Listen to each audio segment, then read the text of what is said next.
Hey, what is going on, guys? It is Big Nut back here for another video.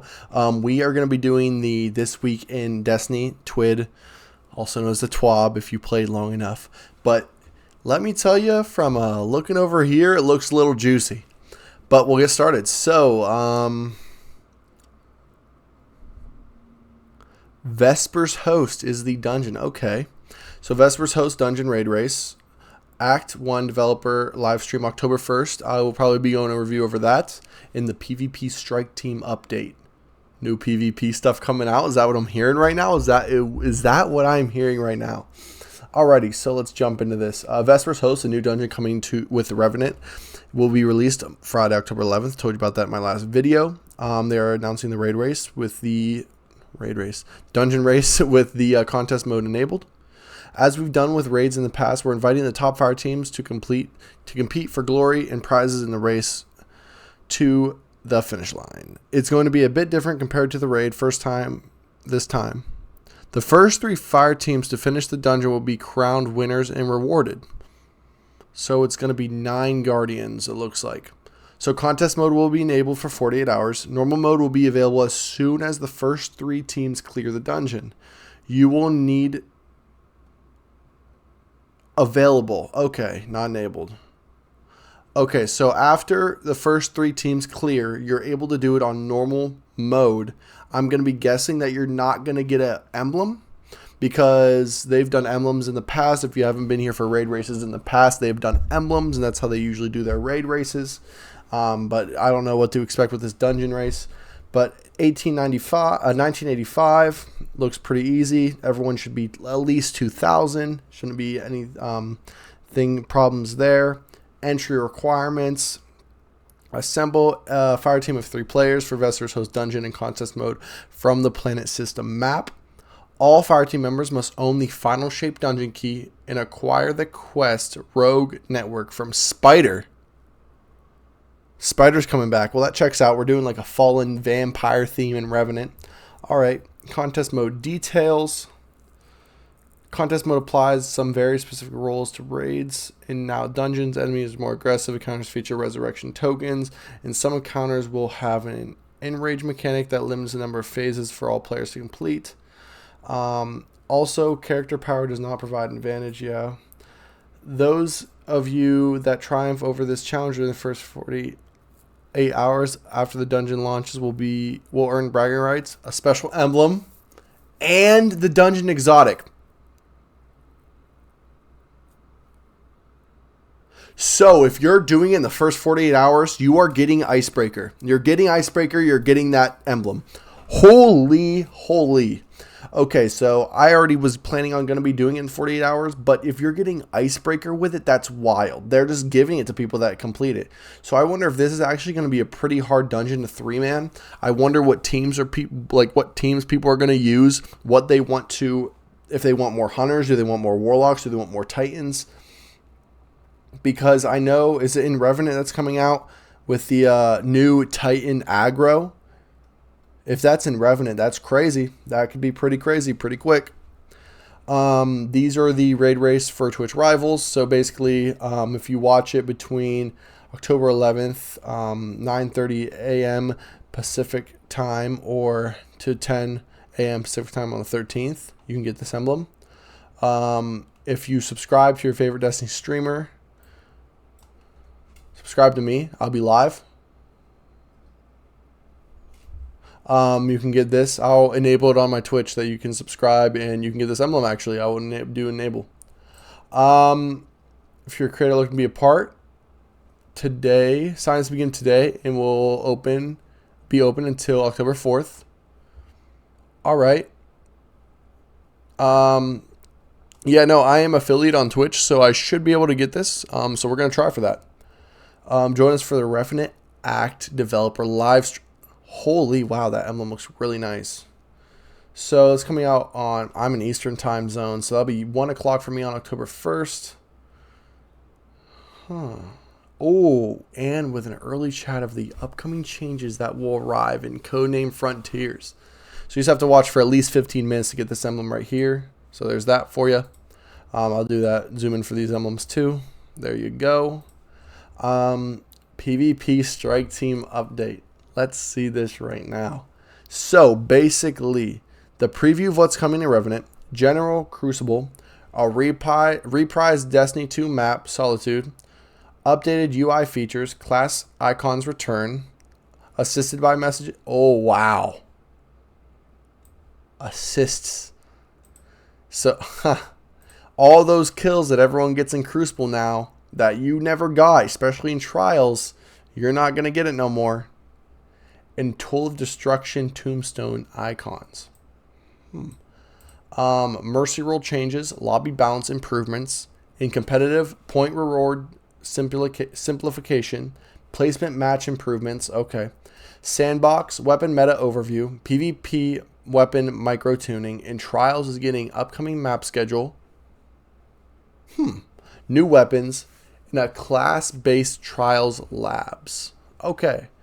And a preview of what's coming beyond Revenant.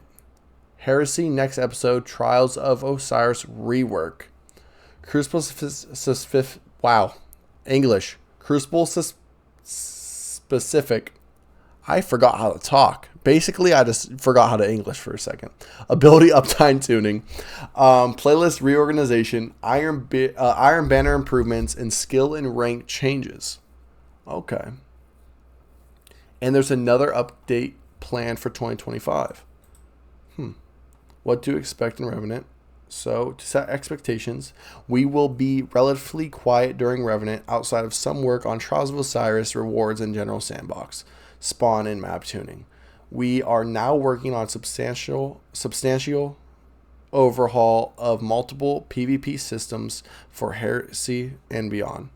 Built on the knowledge we've gained from our experimentation over the last 6 months, we will still share some small details in a selection of our goals below. But we will have more info for you later once the chances are more solidified. In the meantime, to help hold you over, here's a handful of changes going live with Revenant. They're bringing back this map. That was a good map. All right. Bringing back a fan favorite with the reprised version of Solitude. This updated version has some small changes to geometry and spawn locations to improve map flow. It has been set up to immediately drop into our competitive and 6v6 modes. We're going to hold off adding it to Trials for a bit while we verify the competitive integrity of the map in live game. That's a good idea. If they're doing that for Trials, that's a good idea. I like that. Okay, so we've made several UI changes that should help provide information more clearly during combat. To start, class icons will return, displaying in the place of guardian rank on enemies. Okay, so we can see who we're actually going against. If we're going against a warlock, a titan, or a hunter. We've also added assisted by callouts to the death screen that will tell you when the person who defeated you was assisted by another guardian or guardians. So you can see assists. Okay. Finally, we've added the tombstone icon for your allies to show you their toll of destruction in case you missed it in the kill feed. So that knows, that's actually, I like that because, for instance, say you're really in depth, you're really like focused in on a Trials map or a competitive map, and say for Trials is your flawless game, for comp it's you going to Ascendant. And it's that last, like, you get 3 games. So you lost 1-1-1. This is your one determining. Say you are in that middle of, I need to know if I need to peek this, and you're just in it and you didn't see your teammate got killed by a sniper rifle. Now being able to look on the map where you're actually focusing your eyes and not the mini map for a quick second, you can see your teammate got killed by a sniper rifle. That could be really great. That could help a lot. I like that. I like that change right there. Updating mercy rules. In Revenant, we have done a pass over our mercy rolls for 6v6. Initially, these rolls were set to only activate during a small window of time in the match, which has led to occurrences where the game that should have been a mercy has bypassed the window and dragged on to completion. Additionally, there was a portion of the time where the game would not mercy, but it would turn join in progress off. So games could go down several players, but neither the team but neither the mercy roll nor the backfill feature would kick in as expected. Huh. That is a big problem, especially in Iron Banner. Big problem. Moving forward, we have extended the window within which a game can mercy and closed the gap between disabling join in progress and enabling a mercy so that the join in progress will only be disabled if a mercy is imminent. Due to the increased window, we expect the number of games that end in mercies to increase, but as soon as we have enough data, we will tune the mercy trigger limits for the corresponding games modes as needed. Okay. Competitive. We've made 2 changes and they think they're going to have a positive impact. We have reduced the variability of points granted based on skill delta between the 2 teams. Okay. And we have changed the way placement matches work to make it more accurately track towards your expected rank. Lobby balancing. Yeah, lobby balancing needs to happen. Because there's some times where I'm in the game. I mainly played on PS5. I just moved over to PC. But there'd be times in the PS5 where I would be at the top of our leaderboard. We end the game. I have like 40 kills. And the person below me would have 21, 22. And the highest person on the other team would have like around that 20 mark. And I'm just like, this is not right. I should not be put in this lobby. Or on the flip side, I'd be in a lobby where the highest person on my team would have 40, and sometimes I'd have 20, and the other highest person on their team would have 40, and we'd all have 20 on our team. Just sometimes they don't equal it out of what it needs to be. It wouldn't be a PvP Strike Team update without some mention of lobby balancing. In update 8.0.5, we had planned to ship a new variant of Snake Draft design to improve upon some of the issues caused in the base version. But we ran into a bug where in some abnormal situations, fire teams could end up split between the teams, so we had to disable that system while we got a fix in place. Okay. While unfortunate, this situation did give us the opportunity to test our new lobby rank averaging system that was originally intended to be a fallback for Snake Draft, should it ever not be able to officially make a match. Okay. Lobby rank averaging works much the same as average skill. Except we rank the players in the lobby from best to worst. So from 1-6 for 3v3 or from 1 through 12 for 6v6. And then balance the teams based on each player's rank within the lobby instead of their exact skill values. Okay. This allows us to still generally balance the lobby, but it makes it highly unlikely that the best player in the lobby will end up with more than the fair share of lower skilled players in order to drag down the actual skill average, because it caps both how high and how low the skills can be perceived.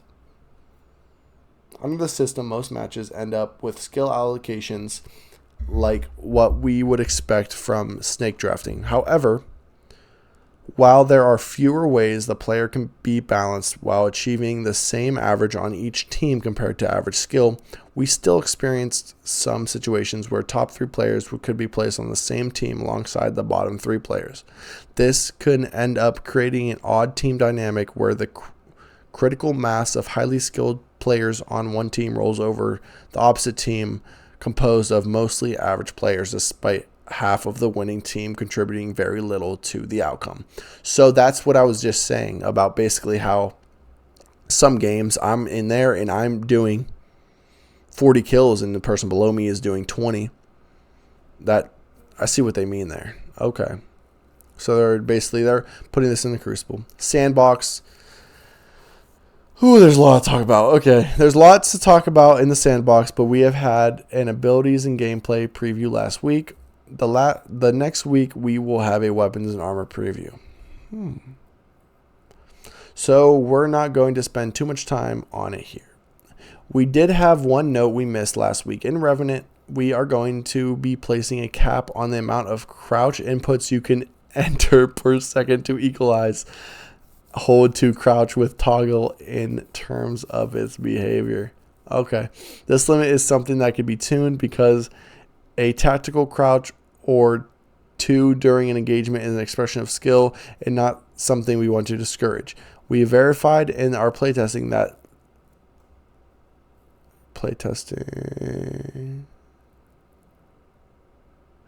that our first pass was set so that it would be difficult to tell a limit existed if you were crouching at a normal cadence. However, our goal is to reduce the amount of untargeted crouch spamming done either manually or via macros. So they're basically fighting macros with this while encountered while playing Crucible. And we can further change the value as needed to prevent this behavior. So they're basically just doing this. They're doing this for people to stop macroing. So basically, this isn't going to be a problem. If you're playing on PlayStation, this totally voids you. You can still crouch spam as fast as you want because you're not going to crouch spam as fast as you can on PC. Primary weapons. So let's look at this. So basically, I'm not going to talk about this. I'm just going to see what is doing the most. We'll just say, so it looks like fusion rifles. Wow. Hand cannons, autos.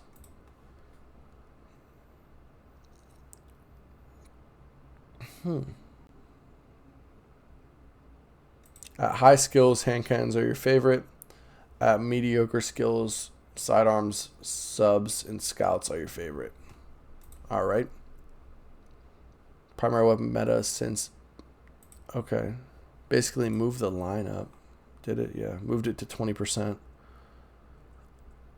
And then high skill. Rose is up there. A lot of people like to use Rose. If you're an elite player, you're using Rose. Ace of Spades versus Thorn. Thorn is probably up thrown in there. Hawkmoon, Igneous Hammer. A lot of the high-end Crucible weapons are still running Crucible. They're nerfing hand cannons. Huh. And auto rifles. And pulses. Wow, and pulses. Primary weapon meta since 8.0.5. High skill detailed, which is this right here, what we just looked at. However, when we check the detailed stats, we can see that a handful of weapons subfamilies are making up most of the representation for the well-performancing archetypes. Adaptive hand cannons, adaptive auto rifles, and high-impact pulse rifles. None of them are egregious.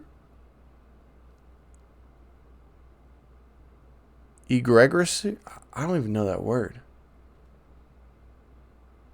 Egorously? We're going to go with that word, egorously.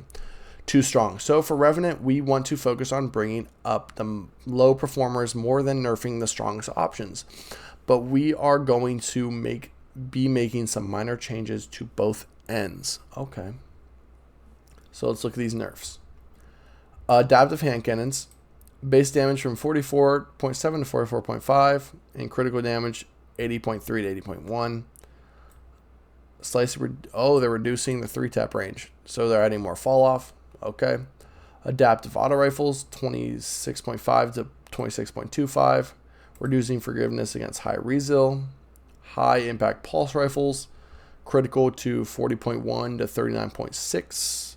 And lowers the resiliency threshold to force 6 critical shots instead of 5 plus 1 body. Okay, so you need to hit 6 headshots now. Buffs. They're buffing SMGs. That's crazy. Adaptive sub machine guns, 10.9 to 11.5. Decreases body shot time to kill. Okay, so you need to hit heads. Precision auto rifles, base damage from 19.4. 33.6 to 33.95. Reduces the nerf they received into light by 50%. Okay, so they're basically bringing back precision auto rifles because they got nerfed into the ground. High impact autos, base damage from 22 to 23. Critical damage from 40.1 to 41.4. Slightly increases forgiveness and range after a damage fall off. Precision hand cannons, base damage from 40.4 to 45.3. And for critical, 70.25 to 70.2. Is there supposed to be another thing back here? It's weird. Decreases body shot time to kill. Heavy burst hand cannons, base damage from 23.8 to 24, and critical hit damage from 49.6 to 52.8. Slightly increased forgiveness, range after damage fall off. Heavy burst pulse rifles, critical hit damage from 41.95 to 42.5. RPM increased to 320. Okay, so they're increasing the RPMs. Decreased stop time to kill from 0.87 to 0.80. Okay. Aggressive scout rifles, critical hit damage from 91.1 to 91.8. Allows better interaction with damage boosts. Special and heavy weapons. Hammerhead's up there. Saw that one coming. Alrighty. Sniper rifles, reduce camera roll flinch against players, but finally. That's been terrible. Tracer rifles, yeah, they needed a little bit of ammo. Basically, they're saying that in this Hammerhead and Hammerhead, Unwavering Duty, Cataphract, Commemoration are basically running Crucible and Heir Apparent, which makes sense. High impact machine guns increase critical hit damage by 4%, and heavy ammo grenade launchers increase the direct damage by approximately 7% to 26%. Okay. Rapid fires increase impact and detonation damage by further 7%. Trials of Osiris. So, we've identified several issues with Trials of Osiris that are contributing to its current state, and over the next 2 episodes, we will be working towards addressing them. Revenant will feature a smaller push to address some of the low-hanging fruit. That's a way to say that. Yeah, some of the low-hanging fruit. All right, Bungie. While Heresy will have a significant rebuild of Trials of Osiris experience. We will share some more info on our goals, but below, here's this. So basically, we're getting, a heavy arc. It's getting full shot. And all right, so here's the next maps for next episode. Right here, we got Dissonance, Circus Plaza, Eventide Labs, Jav 4, Burnout, Endless Vale, Ardor Flame, Wormhaven, Rusted Lands, and Midtown. So these are the new rewards. So we got yesterday's question. An arc heavy burst hand cannon, so a 2-shot hand cannon, 2 burst, kind of like Warden's Law, what people are grinding for this week. It is actually out this week, so if you need that, go for it. These are the columns that we'll have. We got a new perk right here, new perk right here. Tomorrow's answer, Void High Impact Rocket Launchers. I'll be coming back. That's an old thing, but I'll be coming back, it looks like. We also got the heavy burst pulse rifles that are increasing that, and the aggressive scouts. So it looks like those will probably stay in the pool. But yeah, this is basically we're almost basically done. But we've also updated the standard non-depth weapon reward. Now it's only 50% of the drop. Okay. It takes this takes a bigger swing, but we also the variant class-based trials lab. So let's see how this works. No more than 1 of each class per run. So every team must comprise of a Titan, Hunter, and Warlock with no duplicates.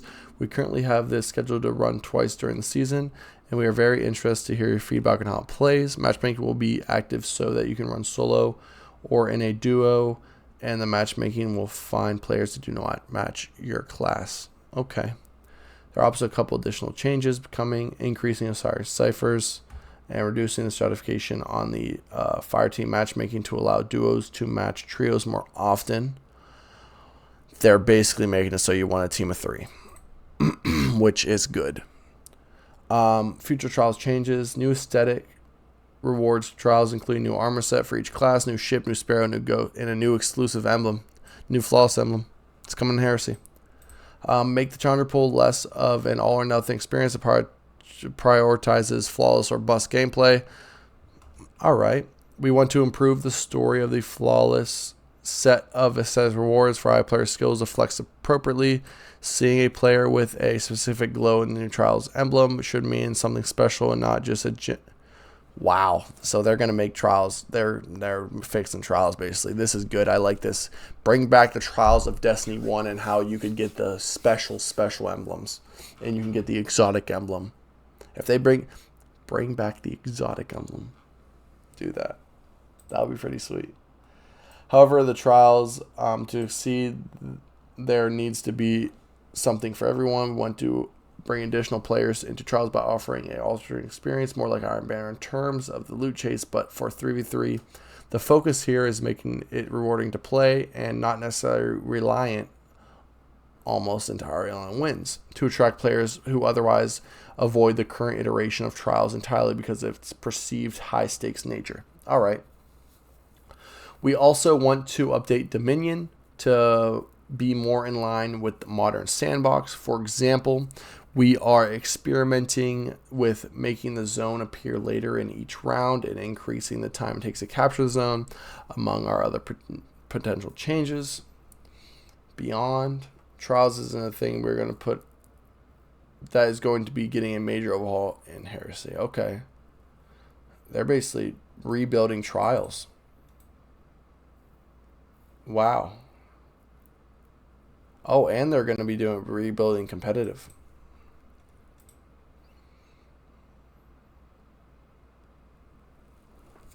Oh, they're also going to be in the new sandbox. They're going to be focused on tuning Storm's Edge Super, which is the Hunter Super that you jump up in the air, teleport down to where you throw your knife and do a big spin. It's kind of overpowered. It's hard to kill you. And Knucklehead Radar. And the modified supremacy mode hardware will also be returning to labs after Revenant's first Iron Banner weeks. Playlist reorganization. We're focused on offering a good variety of options with minimal overlap in terms of experience. Without splitting the population into too many individual silos. Our goal is to use what we've learned over the last year with an aim to consolidate this and solidify our playlist into options that better represent the experiences Destiny PvP can offer without negatively affecting matchmaking times or connection quality. All right. So basically for Iron Banner, we're planning on a more relaxed variant of Iron Banner with minimal max making stratification and a focus on less serious game modes like Fortress, Eruption, and improved versions of Tribute. So they're making a low-key Iron Banner in the sorts of you don't have to try as hard to get wins.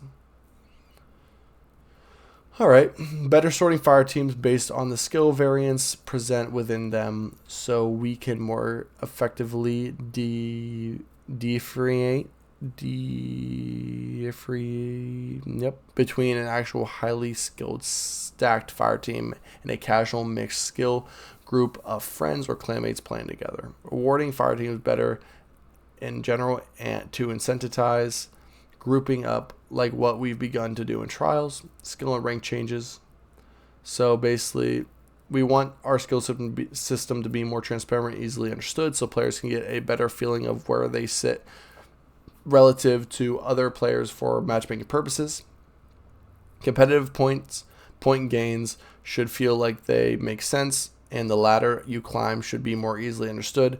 So we're going to move back to a system where player performance in match has more of a direct impact on how much you gain or lose. Winning and losing will always be the biggest factor in your points, but your performance can help you boost upwards or offset a close loss.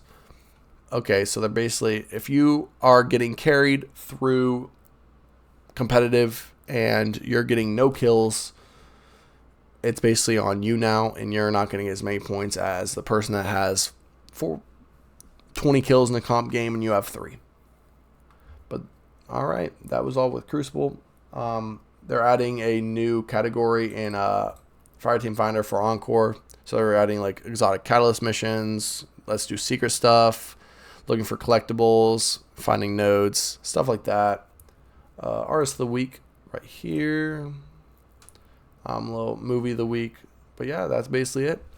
I hope you all enjoy the video, and I will see you for the next video to come out. And make sure to check me on my stream, twitch.tv, 8BigNut. Thank you.